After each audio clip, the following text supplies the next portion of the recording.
Middle Ages, war, Black Plague, famine, and much more. I was a child when I first learned that silence could be heavier than any weapon.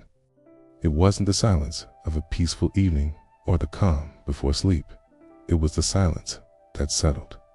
After the sound of metal on metal, after screams faded into whispers, after footsteps grew distant. It was a kind of silence that seemed to seep into the stones of the houses and the bones of the people who survived in our village.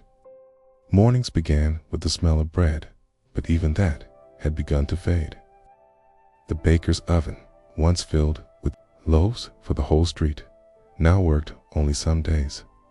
And when it did, the bread was smaller, denser, shared between too many hands. My mother would take the piece meant for her and quietly place it in my bowl, pretending she wasn't hungry. My father had gone to fight in a war I couldn't understand, one that seemed to move like a shadow across the land, sometimes closer, sometimes far away, but never gone. The war had been going on longer than my memory could stretch, and yet it was not the only enemy. Whispers had started spreading of an invisible sickness that traveled from town to town, leaving streets empty and homes shuttered. At first, it was just something we heard about from travelers, a story to keep children from wandering too far. But then, the sickness arrived. I remember the day the bell rang, not for church, but for warning. A rider came through, covered head to toe, his face hidden by a cloth mask. He didn't stop to rest. He didn't greet anyone. He simply shouted, "It's here. Keep to your homes." By nightfall, the first house was marked. They marked the doors with a crude black cross, painted with tar. Inside, the family stayed, and no one entered. Sometimes the cross faded with rain, but someone would always come back to repaint it, and the smell of sickness would drift through the cracks of the wood, reaching even those of us who kept our distance. The famine came soon after, as if war and plague had called it in. The fields, once golden with wheat, were left untended because too many hands were gone, taken by conscription, sickness, or death. What little harvest we managed was hoarded by the Lord's men, taken away in carts for reasons no one dared. Question nights were the hardest. Without the noise of the market or the work in the fields, the quiet pressed in. I would lie awake, hearing my mother's breathing on the other side of the thin wall, the soft crackle of the fire dying out. Sometimes I thought I could hear the sound of the river carrying away the days we had lost. One night, I found her sitting at the table, a small wooden box in her hands. It was worn smooth at the edges, the kind of wood that had been touched too many times to hold any sharpness. She didn't notice me at first. She was running her fingers along the lid, tracing the grain like it was a path on a map. "What's inside?" I asked. She looked up, and her eyes were tired in a way I hadn't seen before. "Things worth keeping," she said. And then she opened it. Inside were objects that seemed ordinary: a strip of blue cloth, a small flat stone, a piece of parchment with faded writing. But as she picked each one up, she told me its story. The cloth had been part of my father's tunic the day they were married. The stone came from the riverbank where they first met. The parchment held a recipe from her mother, one she hadn't been able to make in years. "They are reminders," she said, "of what we were, so we don't forget while we're trying to survive what we are now." That night, after she went to bed, I stayed awake, staring at the box. I didn't understand why such small things could hold so much weight, but something about them felt stronger than the walls of our house or the locks on our doors. Days turned into weeks, and weeks into months. The war didn't end, the plague didn't vanish, and the famine didn't lift. Yet the box remained. My mother added to it slowly: a feather, a coin, a scrap of fabric from a neighbor who had passed away. Each time she placed something inside, she whispered a name. I began to do the same. When she died, the box became mine. I was not ready for it. but no one ever is. I kept it hidden at first, afraid someone might take it, not for its value, but for what it meant. In those days, memories could be dangerous. They could make you long for things you could not have, for times that would not return. But over time, I realized the box was not only for remembering, it was for carrying forward. And so, I carried it through burned-out villages where only the wind moved, through markets where traders spoke of lands I could barely imagine, through winters so cold that the rivers froze and even the birds fell silent.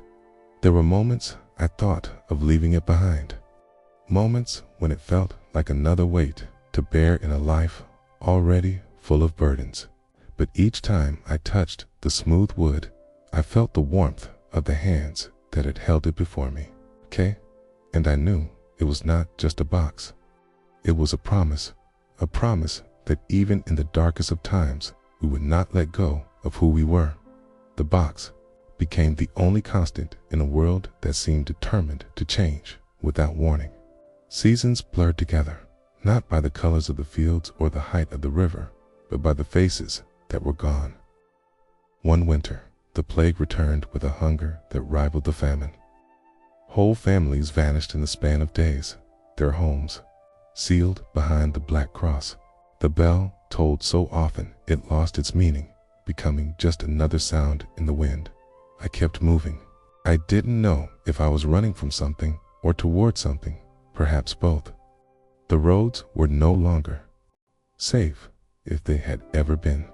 Bands of armed men roamed freely, some flying the banners of lords, others carrying no banner at all. It didn't matter whether soldier or outlaw, hunger made them all dangerous. One evening, I came upon a village where the well had run dry. The people there looked at me with suspicion, as if I had brought the drought with me. I offered them a small pouch of grain from my pack, enough for a single meal. They stared at it, then at me, as though it were a trick.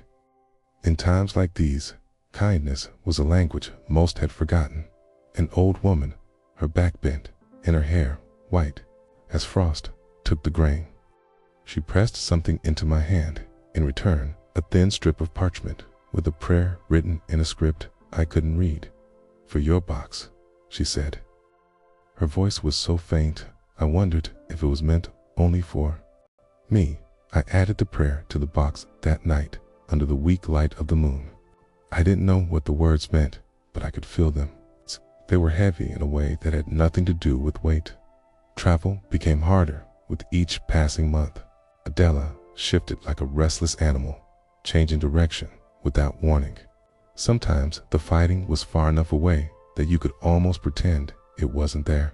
Then, overnight, the sound of drums and the glint of armor would appear on the horizon. In one such moment, took shelter in a monastery high in the hills. The monks there spoke little, their days marked by the rhythm of prayer and work. I stayed, in silence as well, though at night I could hear them chanting in the chapel, their voices carrying through the stone walls like water seeping into cracks. One evening, a young monk approached me. He had seen me with the box and asked, "What do you carry? Memories?" I told him. He nodded, as if this was answer enough. Then he handed me a small wooden carving, a simple cross, no taller than my thumb. "From the chapel beams," he said. "The roof is failing. Someday it will fall. Perhaps this way it will not be lost entirely." I placed the carving in the box beside the prayer. The box was filling, but there was always room. The road beyond the monastery led me into valleys where the shadow of war was lighter, but the shadow of hunger was not. People traded what they could: a single egg for a strip of cloth, a candle for a story. In one hamlet, a boy offered me an apple so small it could fit in my palm. In return, I told him of my village before the war, before the plague. I told him about mornings with the smell of bread, afternoons with laughter spilling into the streets. His eyes grew wide, as if I were describing a land of magic. That night, As I camped by the river, I realized that perhaps the box was not only for holding objects. Perhaps the stories themselves were part of what I was meant to carry. Years passed in this way. I never stayed long in one place, but I left pieces of myself wherever I went. A repaired roof, a cleared path, a whispered memory. And in return, I collected pieces of others, tokens, scraps, objects so small and humble they might seem worthless to anyone else. But in the box, they became part of something larger. The world did not grow kinder.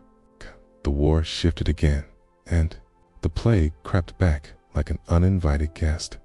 Yet I began to notice something in the villages I had passed through, in the faces of people I had once met. There was recognition. They would greet me not as a stranger, but as someone who had shared a moment with them, no matter how brief. One day, on a narrow path between two hills, I met a woman named Anna. She was traveling alone, her belongings tied in a bundle at her back. She walked with purpose, though I could see the weariness in her step. We shared a meal of bread so dry it crumbled in our hands, and she told me her story. Her village had been burned in the war. She had no family left, no home to return to. She was searching for a place she had heard of, a valley untouched by plague, where the soil was rich and the rivers clear. Some called it a rumor, others a lie, but Anna believed it was real. I told her about the box, and she listened without interrupting. When I finished, she asked if she could see it. I hesitated. It had been a long time since I had shown it to anyone, but something in her eyes told me she understood what it is. She opened it slowly, her fingers brushing each object with care. When she reached the parchment with the unreadable prayer, she smiled. "I can read this," she said softly. And then she began to translate. It was not a prayer for safety, as I had imagined. It was a prayer for remembrance, a plea that those who came after would not forget, those who had come before. When she finished, she looked at me and said, "We are going to the same place. We're both carrying what's left of the past." From that day, we traveled together. Traveling with Anna changed the rhythm of the road. I had grown used to silence, the kind that weighs down the shoulders, but with her, the quiet felt lighter. We spoke when there was something worth saying, and when there wasn't, we simply walked. Her presence didn't demand words, and that, in a world so loud with suffering, was a rare gift. She carried little, a knife, a blanket, and a pouch of dried herbs she claimed could ease fever and pain. I noticed the way she guarded them, not out of greed, but as if she had measured their worth by the lives they might yet save. The land we crossed bore scars of every kind. Burned out cottages leaned like broken teeth along the roadside. Orchards stood bare, not from the season, but from the hands of those who had stripped them in desperation. Streams ran cloudy with the mud of collapsed banks, and the air in some valleys carried the faint, bitter scent of rot. We avoided the main roads, not only for safety, but because the side paths told quieter stories.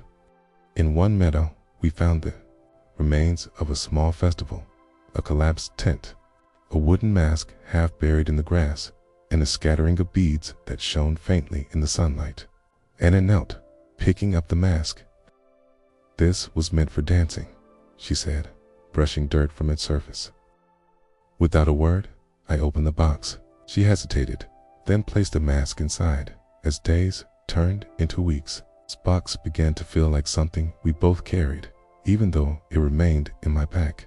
At night, we would take it out and add whatever the day had offered: a ribbon from a child's hair, a coin so worn its markings were almost gone, a sprig of lavender dried to dust. Each object was chosen not for beauty or value, but for the way it held a piece of a moment.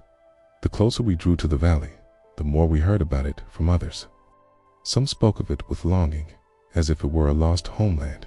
Others scoffed, calling it a fool's hope. But even the skeptics described it in detail: the river that never ran dry, the fields that yielded without fail, the hills that kept the wind at bay. I began to wonder if it mattered whether the valley was real, or if the belief in it was enough to keep people moving. One evening, as we sheltered in the ruins of a stone barn, Ana told me about her brother. He'd been younger than her, quick to laugh, with the talent for finding wild honey in the woods. When the plague came, he was one of the first to fall ill.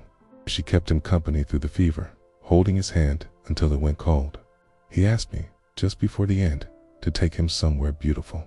She said, "I think this valley is where he meant. Even if I only find it in my mind, I want to bring him there." Her words stayed with me long after she fell asleep. I understood now that the valley was more than a place on a map. For her, for me, for so many others, it was a vessel, much like the box, for carrying forward what could not be kept in any other way. We crossed a ridge the next morning and saw, for the first time, a land that might have been the one from the stories. Below us stretched a wide green basin, split by a silver river. Small clusters of cottages dotted the fields, and from this distance there was no sign of war or plague. Smoke curled lazily from chimneys, and the faint sound of bells drifted up on the wind. Ana's hand found mine without either of us meaning it to. "It's real," she whispered. We descended slowly, cautious not to be seen as intruders. First person we met was an old man tending a row of cabbages. He looked at us without suspicion, but with a sort of measured curiosity. We told him we were travelers seeking shelter, and after a moment, he nodded. "There's room here," he said, "but you must give something in return. Everyone brings something to the valley." I glanced at the box in my pack. "I have something," I said. That night, in the gathering hall, we opened it for the people of the valley. They leaned in, not to take, but to see. Ana told the story of each item as if she had been there for all of them. The ribbon, the coin, the carving, the parchment, all passed from hand to hand with a reverence I had not seen in years. When the last object was returned to the box, the oldest woman in the hall spoke. "We keep what others lose. That is how we survive." And for the first time in longer than I could remember, I felt that the promise of the box was no longer mine alone to keep. Life in the valley unfolded with a rhythm so steady it felt almost unnatural after years of chaos. The mornings began with the sound of roosters and the slow creak of cartwheels over dirt paths. People greeted each other without fear in their eyes, and doors remained unbarred even at night. First, I didn't trust it. Peace was something I had learned to see as fragile, a thin film over deep water that could shatter without warning. Ana took to the work quickly. She joined the women in the fields, her hands moving through the soil with a care I had never seen. In planting, she told me the earth here felt different, lighter, richer, as if it wanted to give. I worked where I was needed, mending fences, shaping wood into tools, hauling stones from the riverbed to strengthen the walls that circled the pasture. The box stayed in our small cottage, resting on a shelf above the hearth. People would visit, sometimes to add something of their own. A child brought a small carved bird, its wings spread as if ready to take flight. A shepherd placed a smooth pebble from the highest hill, where he said the wind spoke in a different voice. A woman whose son had died in the last frost gave us a lock of his hair, tied with a strip of wool from his first blanket. With each addition, I felt the box's weight change, not just in my hands, but in my chest. It was no longer the burden of one traveler. It had become a vessel for the valley's memory. And yet, even here, shadows found their way in. One evening, a rider arrived, his horse thin and foaming at the mouth. He bore news from beyond the hills.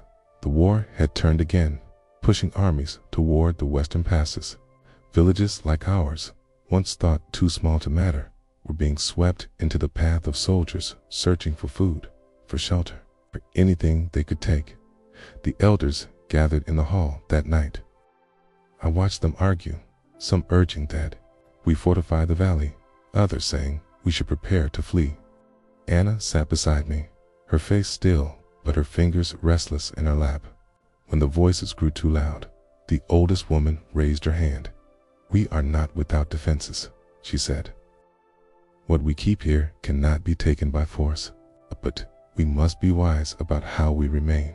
In the days that followed, we worked to hide what could not be replaced. Grain was stored in hidden cellars. Livestock was moved into the deeper parts of the valley. Paths into the hills were blocked with fallen trees and brambles. The people moved with quiet purpose, their fear buried beneath layers of determination. One afternoon, I found Anna by the river, washing the herbs she had gathered. She looked up and said, "If they come, we'll have to decide. Do we stay, or do we carry the box somewhere else?" I didn't answer right away, okay? I had thought the valley might be the end of the road, the place where I could finally put the box down, okay? But now I realized that the promise it held had no borders. If the valley fell, the memory would have to walk.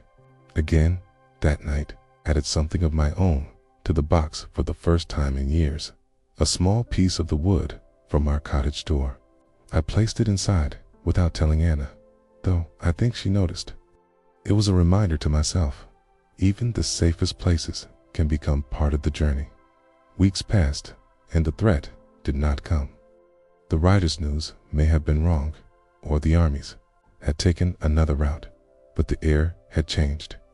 People still worked, still laughed, but there was a tension beneath it, the awareness that safety was never permanent. One evening, as the sun dipped behind the hills, Anna and I walked to the highest ridge. From there, we could see the valley in its entirety.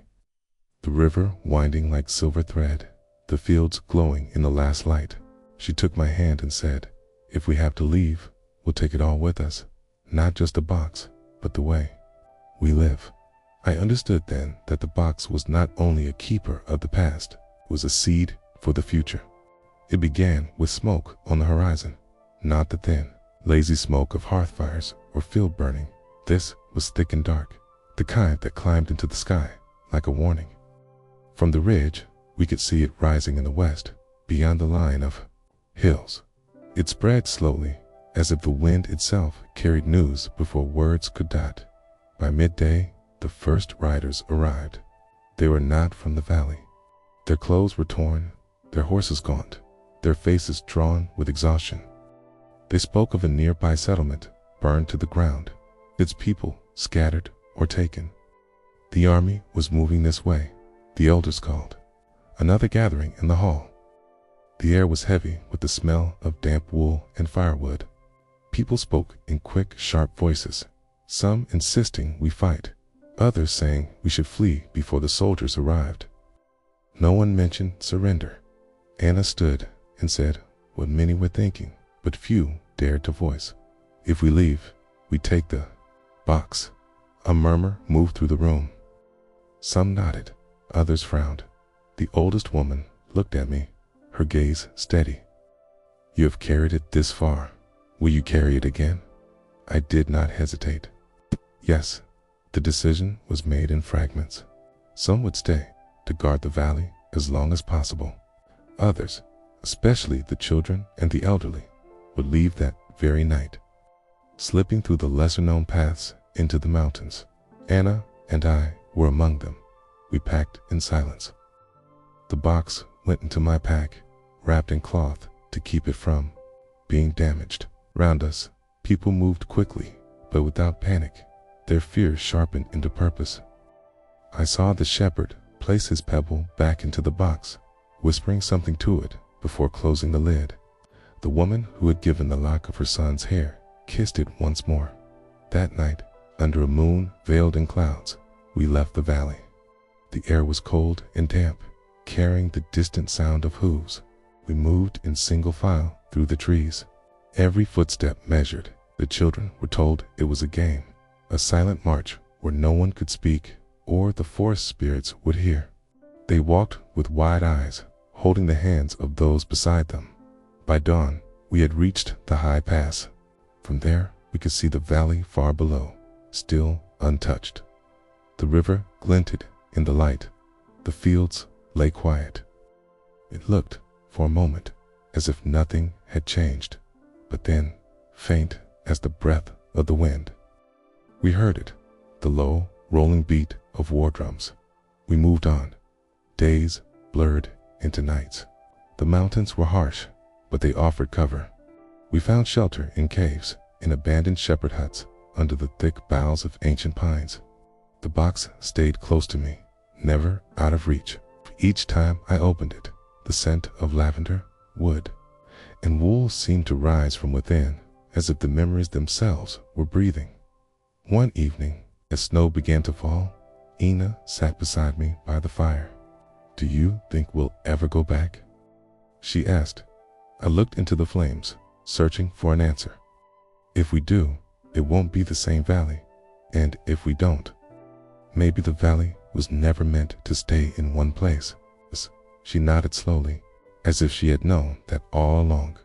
When we finally reached the other side of the mountains, the land opened into a plain. There were no armies here, no signs of the plague. Villages stood whole, their markets noisy with trade, their people unscarred by the battles we had seen. It felt strange, almost wrong, to hear laughter in the streets. We found a place to rest in one of these villages, a small cottage near the river. For a time, we lived quietly. Ana grew herbs in the garden. I worked mending tools and building carts. The box remained on the shelf, and sometimes, when strangers visited, they would add to it a song written on a scrap of paper, button from a wedding tunic, a feather from a bird no longer found in the mountains. One day, a boy from the village asked me why I kept such things. I told him the truth, because one day someone will need to remember, and perhaps that was the real lesson of the box. It wasn't about the past we had lost, it was about the future we might still give. The village by the river had its own rhythm, quieter than the valley, yet not untouched by the currents of the world beyond. Traders came and went, bringing spices from the south, wool from the highlands, and rumors from places we would never see. The people here lived with the ease of those who believed their peace was permanent. But I had learned long ago that such a belief could be dangerous. Ana thrived in the garden. She grew herbs, not only for food, but for medicine, tending each plant as if it were a patient. The villagers began to seek her out when fever struck or wounds refused to heal. She never charged them, only asked that they bring something small to place in the box. At first, they didn't understand. Some offered coins, others trinkets with no story. But Ana would shake her head gently. "It must be something that carries meaning," she'd explain. "Not value to the world, value to you." Slowly, they began to understand. One woman brought the ribbon from her daughter's hair, worn on the day she first learned to walk. A fisherman brought a stone he had kept in his pocket every day since his father taught him to cast a net. A child brought the broken wheel of a toy cart, saying it had been the first gift from his grandfather.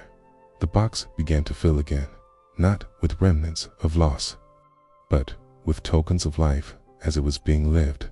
In the evenings, we started opening the box for the village. We would gather in the common hall, the firelight dancing across the walls, and Ana would tell the story of each item. The people listened, not with sadness, but with a quiet reverence, as if the objects were threads, weaving them into something larger than themselves. And something unexpected began to happen. The box no longer belonged to me, not even to Ana and me together. It belonged to the village. It became a tradition. Whenever someone left for a long journey, they would take one small item from the box to carry with them, a reminder of the people and stories waiting for their return. When they came back, they would add something new in its place. It was then I realized the box had changed. In the valley, it had been a safeguard for the past. On the road, it had been a lifeline through uncertainty. But here, it had become a seed, not storing what was lost, but planting what was yet to come. One autumn evening, a young boy asked me if I would tell the story of the first thing I had ever placed in the box. I hesitated. That story was heavy, and I had not spoken it aloud since the night I buried my family after the plague. But I told it. I told them about the carving from the old monk, the prayer I could not read until Anna translated it, the faces of those who had given what little they had so something of their lives might survive. And when I finished, the boy said quietly, "Then the box has carried not just things, but all of you." I looked at Anna, and I knew he was right. We had not returned to the valley, though sometimes I wondered if it still stood. But part of it was here now, in the way the villagers shared their stories, in the way the box was passed from hand to hand without fear of loss. One night, as the first frost traced silver on the windows, Anna said, "If we ever have to leave again, it won't be as we were before. We'll take more than what fits inside the box." I understood. We would take the way of living it had taught us. It started with the river. One morning, the water ran darker than usual, carrying more silt than the current could explain. Then came the fragments, pieces of wood, bits of cloth, and once, the charred beam of what must have been a house. No one spoke of it at first, but I recognized the signs. Something upstream had been broken. The traders confirmed it days later. They brought news of a raid on a settlement far to the north. It hadn't been an army this time, but a wandering band of men too hungry and desperate to care what they destroyed. They had taken food, burned what they couldn't carry, and left. The survivors scattered along the banks. The village council gathered in the hall. I could feel the difference from the first time I had seen such a meeting. There was no panic now. Instead, there was a quiet, deliberate determination. They had learned from the stories in the box. They knew that what we carried forward mattered as much as what we defended. Anna suggested something I hadn't expected. "We invite them here." Her words met with surprise. Some argued that strangers could bring trouble or illness or both, but Anna held her ground. "They've already lost everything. If we turn them away, we're no better than the world that broke them." So, the village prepared. When the first of the refugees arrived, they came slowly, limping, eyes hollow. Some carried bundles of belongings. Others had nothing but the clothes on their backs. The villagers met them at the edge of the fields, offering bread, water, and blankets. The newcomers stared at the welcome as if it were a trick. That night, we brought the box into the hall. One by one, the villagers showed the newcomers what it was, not to boast, but to invite them in. And one by one, they began to add their own fragments: a cracked belt buckle, the handle of a cooking pot, the feather of a bird that no longer sang in their homeland. It struck me then, the box had stopped being mine long ago. But now, it wasn't even the villages alone. It was becoming something larger than any of us. The days that followed were busy. Houses were repaired to shelter the newcomers. Fields were planted with extra rows for the next harvest. Skills were traded. The blacksmith from the north reforged our plows. A healer among them taught Aina new remedies for fevers that spread in the damp months. One evening, as the hall filled with the smell of stew and the sound of quiet laughter, a man who had lost his wife in the raid came to me. He asked if the stories in the box were true. I told him they were, every one of them. "Then maybe it can carry her too," he said, placing a small copper ring inside. It was in that moment I realized the box had stopped being about survival altogether. It was about belonging, proof that no matter how far we ran, there would always be a place for the things we could not bear to lose. But even as the box grew heavier with meaning, I felt a familiar unease. The river still carried signs of unrest from the north. And I knew the world outside our walls had not grown any gentler. Just because our corner of it had learned to share its stories. I didn't tell Anna yet, but I began to wonder how far the box might still have to travel. The warning came not from a rider this time, but from the sky. 3 days in a row, flocks of birds passed low over the village, heading south in frantic waves. Their calls were sharp, unsettled. Old Mara, the shepherd's widow, said she hadn't seen birds behave like that since the winter before the plague first reached our valley. She stood in the square, eyes narrowed, as if she could read the future in their wings. Then came the refugees, not from the north this time, but from the east.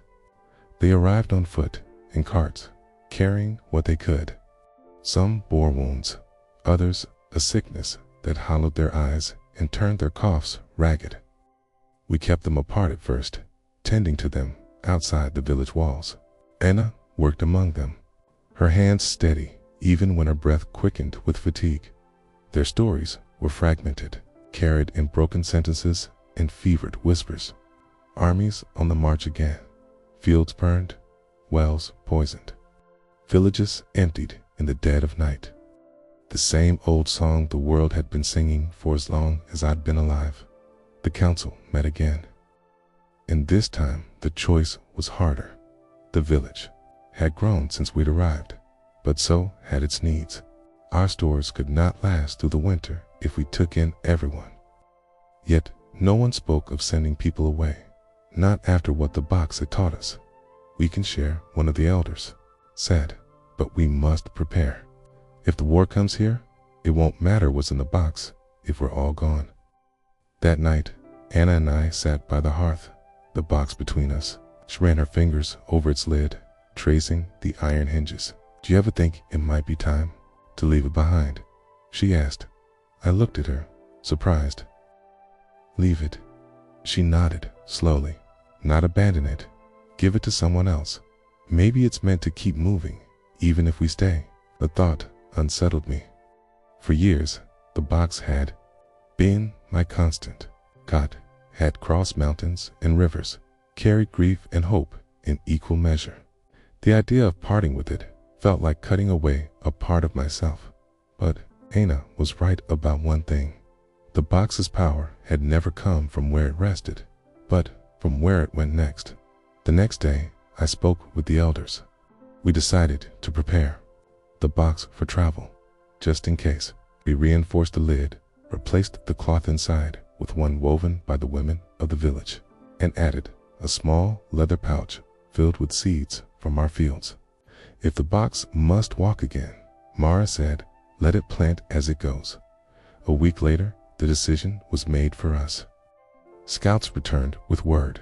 Soldiers had been seen 2 days' march away, moving west. The village stirred into motion. Food and water were gathered. Children were taught to hidden paths through the forest.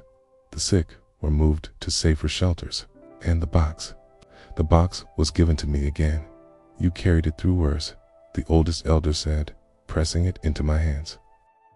"You'll know when it's time to pass it on." That night, I stood on the edge of the village, looking out toward the dark line of trees. I felt the same weight in my chest I had felt the first night I took the box from the dying monk. But this time, I understood it better. The box was never just mine to protect. It was my turn to carry the memory until someone else could. Anna came to stand beside me. "When we go," she said, "we go together." I nodded, and for the first time in a long time, I wasn't afraid of what lay ahead. We left before dawn. The air was damp, carrying the faint smell of wood smoke from the last fires burning in the village. Behind us, the hall stood silent, the fields empty. Ahead, the forest waited, dark, patient, and endless. The box was strapped to my back, wrapped in wool against the morning chill. I could feel its shape with every step, the way it pressed between my shoulders like a second heartbeat. Anna walked beside me, her pack smaller but no less important inside it. Herbs, bandages, the seeds she had gathered the night before. We weren't alone. A dozen others had chosen to leave with us, families with children too young to remember the first war. A few of the refugees from the north who had never fully settled, 2 of the elders who said they were too old to fight, but not too old to walk. The first day was quiet. The forest swallowed our footsteps, and the only sound was the wind in the branches. By nightfall, we reached the old shepherd's hut at the edge of the ridge. We lit no fire, but we sat close together, sharing bread and water. No one asked where we were going. It was enough to know we were going away. On the second day, the rain began. It came in fine sheets at first, then in heavy bursts that turned the path to mud. We covered the box with an oilskin, but I could still feel the damp creeping in. Anna's cough started that evening, soft at first, but enough to tighten my chest with worry. The days blurred together after that. Forest gave way to marshland, marshland to open hills. We saw no soldiers, but sometimes we found the traces. They had left a burned cart, an empty campfire still warm, a trail of boot prints too deep to belong to travelers. One night, we stopped in a ruined chapel. The roof was half gone, the walls covered in moss. In the center stood a stone altar, cracked but still standing.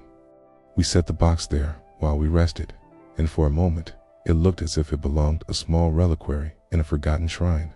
The next morning, a boy from our group asked if the box was holy. I told him it was, in a way. Not to any god you can pray to, I said, but to the people who trusted it to outlive them. By the 7th day, food was running low. We rationed what we had, and Anna began trading her herbs with shepherds. We met along the way for bread and cheese. The cough lingered, but she pushed on without complaint. It was on the 10th day that we saw them, not soldiers, but another band of travelers coming from the west. They looked as worn as we did, their clothes patched, their eyes scanning the horizon. When we met, they told us their village had been emptied by the plague. They carried nothing but what they could hold in their arms. That night, we shared what we had, and for the first time since we'd left, I opened the box. I told them its story from the dying monk to the valley, from the valley to the river village, and now to here. One of them, a young woman with a scar along her jaw, placed a silver hairpin inside. "It was my mother's," she said. "Oh, I don't survive. Let it travel further than I can." I closed the lid and felt the weight shift again. It wasn't heavier, not in the way the back feels a load, but in the way the heart feels when it realizes it's holding more lives than its own. We slept under the open sky that night, stars cold and sharp above us, and as I lay awake, I knew this truth. The box was not just walking with us, it was leading us. The road led us into the hollow. It wasn't marked on any map I'd seen, but the travelers we met called it the Silent Crossing. From above, it looked like a shallow valley between 2 hills, but once inside, the air changed, muffled, as though even the wind had decided to walk softly. We passed the remains of what must once have been a thriving village. The stone walls still stood, but the roofs were gone, and weeds grew waist-high between the empty doorways. No signs of fire, no bones, no discarded belongings, just absence. As though the people had stood up one day and walked away together. The others kept close, their voices hushed.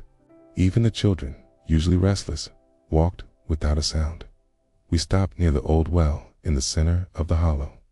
The stones around it were worn smooth, and the rope was frayed but intact. Someone tried to draw water, but the bucket came up dry. Anna crouched beside the well and whispered something I couldn't hear. When she stood, her face was pale. "What is it?" I asked. "There's an echo," she said softly, "but not of water." That night, we camped in what had been the meeting hall. The beams above were splintered, but the floor was dry. I set the box in the center of the room, and for reasons I couldn't explain, I didn't cover it. It sat there like a quiet sentinel, its iron hinges catching the moonlight through the broken roof. After we ate, one of the elders asked if I would open it. I hesitated. The place felt wrong, and yet, perhaps, that was the point. I lifted the lid. The smell of old wood and lavender rose into the air. One by one, the others leaned forward, their faces lit by the fire's glow. I told the stories again of the monk, the valley, the river village, and when I finished, silence filled the hall, heavier than the air outside. Then, unexpectedly, the boy who had once asked if the box was holy reached inside and took the shepherd's pebble. He held it for a long moment before placing it back. "I just wanted to know if it was warm," he said. We left the hollow the next morning. No one spoke until the hills had swallowed the abandoned village behind us. But I kept thinking about it, a place untouched by war or plague, yet emptied all the same. It felt like a warning, though I didn't know of what. 2 days later, we found ourselves on the edge of the marshlands. The air was heavy with the smell of salt and decay. The path narrowed, forcing us into single file. The water lapped at our boots. The reeds whispered in the wind. It was there we met the old man. He was sitting on a rotting log, a fishing net in his lap. His beard was long, his clothes patched from years of wear. When he saw the box, his eyes widened, not in greed, but in recognition. "I've seen it before," he said. My heart quickened. "Where?" "Years ago," he murmured. "Carried by a woman with eyes like winter. She came through here with 2 others, said it was not hers to keep, but hers to deliver. And then she was gone." I didn't know if he spoke truth or if time had blurred his memory, but I thanked him all the same. Before we left, he placed a rusted fish hook in the box. "For luck," he said. That night, Anna leaned against me by the fire. "Do you ever think the box already knows where it's going?" I didn't answer, because somewhere inside, I feared she might be right by the time we reached the coast. The air had changed. It carried the sharp taste of salt, the kind that clung to your lips and settled in your clothes. The horizon was no longer a line of hills, but an endless sheet of shifting gray water. The wind here didn't whisper. It roared, bending the grasses flat and tearing at our cloaks. The village on the shore was half empty. Fishing boats bobbed in the waves, their sails patched with mismatched cloth, but many lay abandoned, their hulls splintered. The people who remained eyed us warily, their faces carved by wind and hunger. We traded what we could for food: dried fish, coarse bread, a few onions. Anna bartered her herbs for a jar of thick, dark honey. The sweetness was almost shocking after weeks of travel. That night, we stayed in an old boathouse. The roof leaked and the walls rattled in the wind, but it was shelter. I set the box in the corner, away from the damp. Felt wrong here, not because of the place, but because of the sea. The box had always traveled by land, okay? And I realized I didn't know if it was meant to cross water. The next morning, okay, the question became more than a thought. A man in a tattered sailor's coat approached me as I stood near the shore. His skin was weathered, his hair white, his eyes the pale blue of deep water. "That chest," he said, nodding toward the box on my back. "It's been on my ship before." I frowned. "Impossible." He smiled faintly. Maybe, or maybe, it was another like it. But I remembered the weight. The way the one carrying it wouldn't let it out of their sight. They crossed the sea and vanished into the mist on the other side. I asked him where. "Far north," he said, pointing toward the horizon. "A place where the sun lingers long in summer and barely rises in winter. A fear. Going there, you'll need more than luck." Anna joined us, listening quietly. When he left, she said, "If the box has been there before, maybe it's meant to return." I didn't answer. The thought of taking it across the sea unsettled me. Out there, in the shifting waters, there would be no paths, no villages, no way to pass it on if something happened to us. That night, the wind rose into a storm. The waves slammed against the shore, and the boathouse groaned. I dreamed of the box sinking beneath black water, its contents scattering into the depths, stories dissolving into silence. When I woke, the storm had passed. The sea was calmer, but the decision weighed heavier than ever. The villagers said the soldiers had moved west, away from the coast. We could stay, rebuild, let the box rest here. But something in me resisted. This wasn't the end of its journey. I could feel it as surely as I felt the tide pulling at the shore. Before dawn, I walked to the water's edge. The sailor was there, mending his nets. He looked up, squinting against the wind.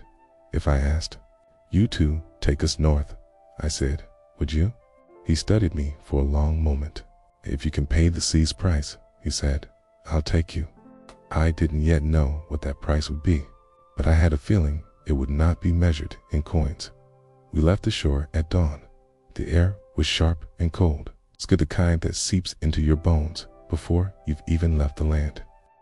The sailor's boat was small, a single mast, patched sails, and a hull that creaked like an old man's knees. It wasn't built for war or glory, only for surviving the whims of the sea. I kept the box wrapped in oilskin, tucked beneath the benches where the spray couldn't reach it. Even so, every wave that slapped against the hull made me glance down, half expecting to see it sliding toward the water. Anna sat across from me, her eyes fixed on the horizon. The others huddled together, silent. The sea has a way of stealing conversation. It demands you listen to its shifting moods. By midday, the land was a faint shadow behind us. The wind had picked up, filling the sails, pushing us north. The sailor worked without pause, adjusting ropes, reading the water. Every so often, he'd glance at the box and then at me, as if weighing something he hadn't yet decided to say.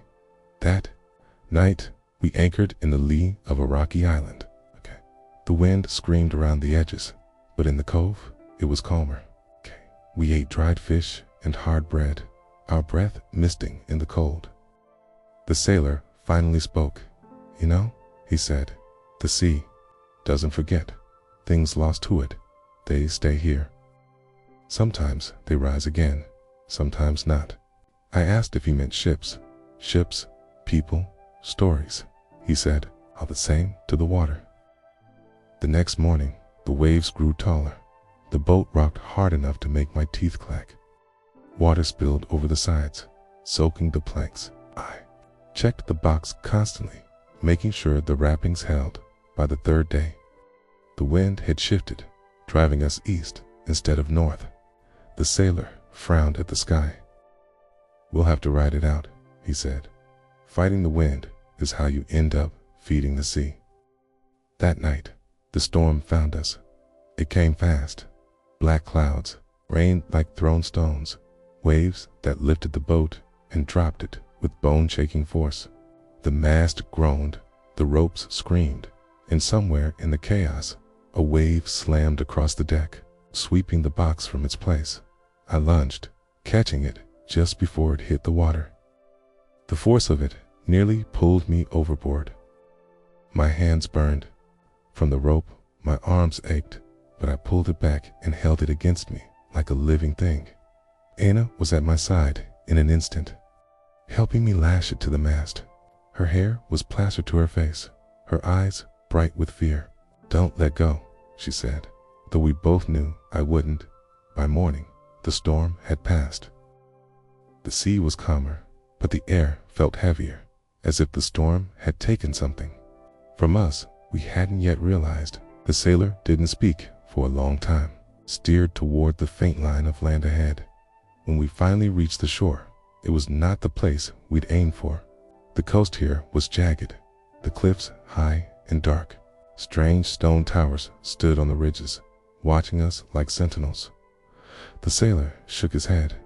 "I've never been here," he said, "and I've been to most places the sea will allow." We unloaded in silence. The box felt heavier than ever, not with water, but with the knowledge that it had nearly been lost, and that perhaps the sea hadn't wanted to give it back. The shore was cold stone under our boots. We climbed the narrow path that wound up the cliffside, the wind pressing against us as though it wanted us to turn back. The towers we had seen from the sea grew taller as we approached, their shapes strange, not quite the work of masons, but not entirely the work of nature either. They were carved with spirals and lines that caught the morning light like threads of silver dot at the top of the path. We found the settlement. It was small, built from dark stone, its walls low but solid. The people moved quietly, their clothing layered in thick wool, their faces pale from a life lived in cold air and weak sun. They did not seem surprised to see us, though none of them had been watching the path. A man with a beard like frost approached. He spoke in a language I didn't know, but his eyes went to the box almost immediately. Without asking, he reached out and touched the iron hinge with the back of his fingers, as if testing its warmth. He gestured for us to follow him. We were led to a hall that smelled of salt and smoke. Inside, the walls were lined with objects, carved wooden figures, bundles of dried herbs, stones with markings etched into their surface. Each one had the feel of a story that had traveled far to rest here. The man pointed to the center of the hall. There stood a stone pedestal, worn, smoothed by years of hands resting upon it. He motioned for me to place the box there. I hesitated.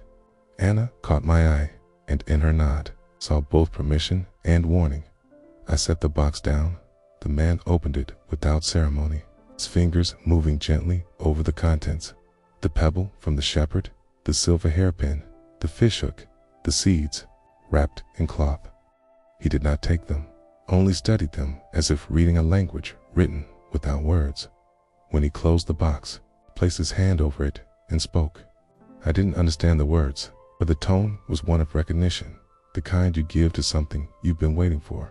Later, Hannah and I were told through gestures, through the few words we could trade, that this settlement kept what they called the Path of Hands.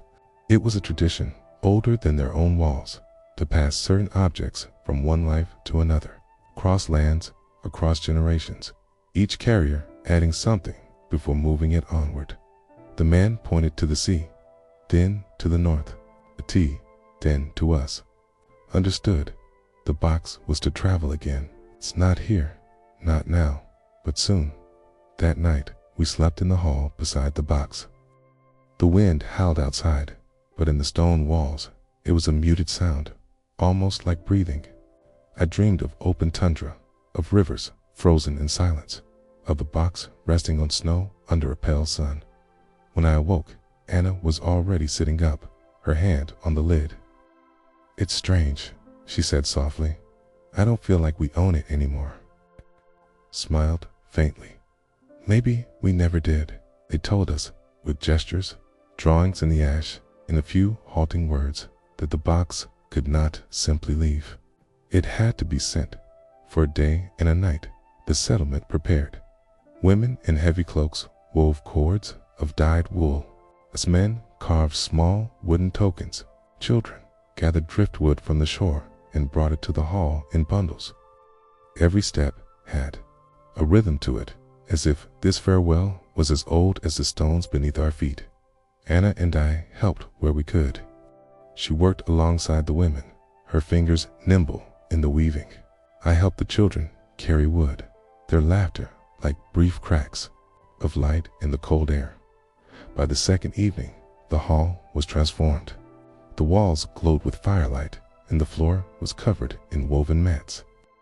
In the center, on the stone pedestal, the box sat open, its contents carefully arranged. One by one, the villagers approached it.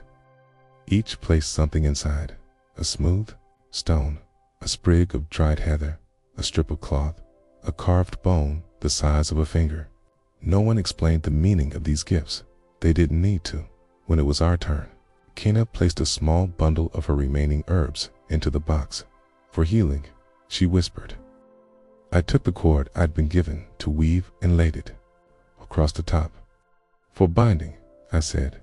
The man with the frost-white beard closed the lid and secured it with the wool cords. Then he did something unexpected. He turned the box over, On its underside, faint beneath the grain of the wood, was a symbol. It was a circle, crossed by a single vertical line. The same symbol carved into one of the stone towers we'd passed. I looked at Anna. "You've seen this before," I said. She nodded slowly. "In the valley, on a stone near the river." I thought it was just a mark left by weather. The old man tapped the symbol, then pointed to his own chest, spoke a single word, one that sounded like keeper. It hit me. Then, the box wasn't just an object carried by chance. It was part of a chain, each link connected by people who had chosen or been chosen to keep it moving. We weren't the first. It wouldn't be the last. That night, we slept by the fire again. The air was heavy with the scent of heather and smoke. I lay awake for a long time, listening to the steady breathing of the hall, feeling the strange comfort of knowing that even when we let the box go, we wouldn't truly be losing it at dawn. The ceremony began. The villagers formed a line from the hall to the cliff's edge, passing the box from hand to hand. No one lingered with it. Each touch was brief but deliberate, a recognition rather than a possession. When it reached the last person, a woman with a red cord braided into her hair, she placed it in a small boat carved from a single log. The boat was already packed with dried fish, furs, and a skin of water. Without a word, she pushed it into the sea. The tide caught it quickly, carrying it north. We watched until it was no more than a dark dot against the silver horizon. Only then did the old man speak to us again. He placed his hand on my shoulder, then on Anna's. The word he said wasn't one I understood, but I felt its meaning in my bones. You were part of its story. When the box vanished into the horizon, it felt as though the air itself changed. Not lighter, not heavier, just different.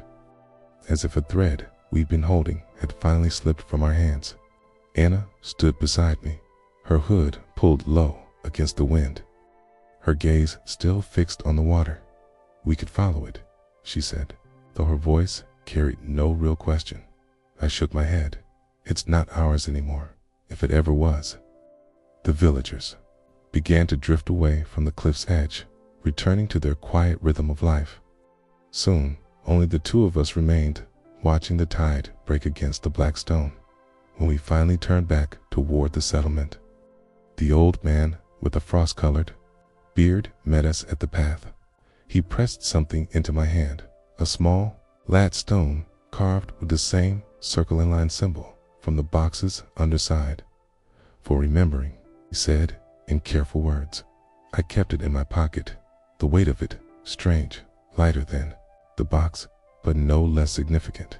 We stayed in the settlement for 2 more days, waiting for the sea to calm enough for the sailor to take us south again. During that time, I caught myself glancing toward the horizon more often than I wanted to admit, wondering how far the box had gone, whether the small log boat had reached another shore, and who would open it next. When the day came to leave, the villagers gathered at the path to see us off. They didn't wave. They simply stood, watching, the wind stirring their heavy cloaks. I realized it wasn't farewell, not truly. It was recognition. The journey south was quieter. The sailor spoke little, his eyes always scanning the waves. Anna sat beside me, her hands folded in her lap, the salt wind tangling her hair. We passed familiar waters, but I felt different moving through them, as though I'd been rewound and set forward at the same time. At night, we camped on the shore. Anna asked me what I thought the box carried now. "More than it did before," I said, "but less than it will one day." She smiled faintly. "That's the thing about stories. They're never full until they end. And even then," she let the sentence fade. I thought about all the hands that had held it, all the places it had rested, all the silences it had crossed. I thought about the shepherd's pebble, the hairpin, the seeds, the fishhook, the carved bone. And I thought about the little stone in my pocket, the only thing I carried now. We reached the southern coast weeks later. The world there was still heavy with war and sickness, but the sight of familiar land brought a strange kind of peace. Anna and I parted not long after. She went east to a place where she said she might be able to grow things again. I stayed west, near the hills, taking work where I could. Years have passed since then. The stone is still in my pocket. I've never seen the box again, but sometimes when the wind comes from the north, I swear I can smell the faint scent of lavender and salt, as if some part of it remembers me, and if it does, I hope it knows the truth. I was only a keeper for a time, but I was its keeper completely.